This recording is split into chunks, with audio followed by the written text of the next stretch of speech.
patys suprantam turbūt, kad komanda praktiškai be silpnų vietų ir surasti kažkokį pranašumą yra labai sunku. Manau, didžiausias pranašumas tai, kad mes neturim ką prarasti. Jie turi daugiau ką prarasti. Nemaišykite su Argentina, rungtynės jau yra istorija, jinai graži istorija, bet tai jau yra istorija ir tai yra skirtingos komandos. Ir aš nemanau, kad šitame etape kažkokia tai komanda kažkokios tai nevertina. Kaip čia pasakyti, filosofija, jeigu jinai pritaikyta ir netinka, jinai yra gera. Ir aš manau pritaikyti, jis išnaudoja pilnumai to žaidėjus tai, ką turi ir turi stiprų visam štabą, kur vienas treneris yra, sakysim, zonos specialistas, Sirakūzų vyriausias treneris. Todėl, kad jie yra labai stiprus individualiai, atletiški, žmogus jis tai išnaudoja. Kaip stabdysime?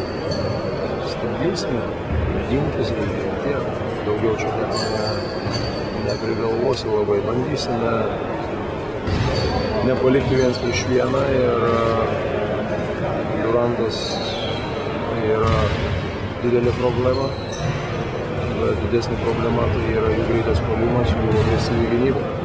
Čia yra didesnė. Vienas, kaip pasakyti, yra kovoti kamuoliai, satimas ir lentos gynyba. Čia yra daug didesnė. Manau, kad labai bus svarbu, kaip mes žaisime puolimą. Negali,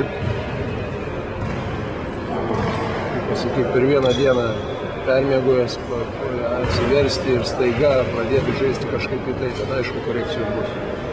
Tai yra kitokia komanda, kitoks stilius. Nieko aš nevertinu, yra kiekvieno priežastis, turbūt treneriai žino geriau. Aš manau, kad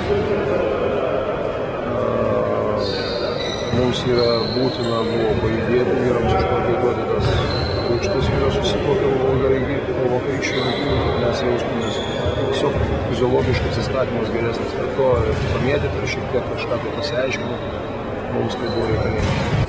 Vienas dalykas, kaip sako, išgirsti, geriau vieną kartą pačiupinėti, negu kad 9 kartų išgirsti.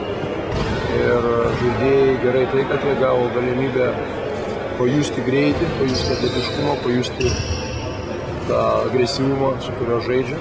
Ir šiaip jie atminty kažkur tai yra išlikę, jie žino, kas jų laukia. Brazilai yra pakankamai atletiški ir jie gali žaisti, atsakyti tą tokį greitį, jie turi tų greitų žaidėjų ar ne, jie gali atsakyti tą.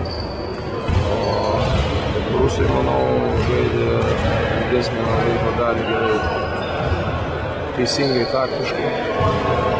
Ir jeigu ne klaidos, jie būtų buvę visai gal.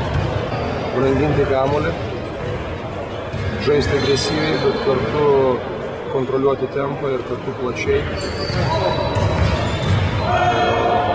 Būti atidiems, perdedant kamuolį, varant viską.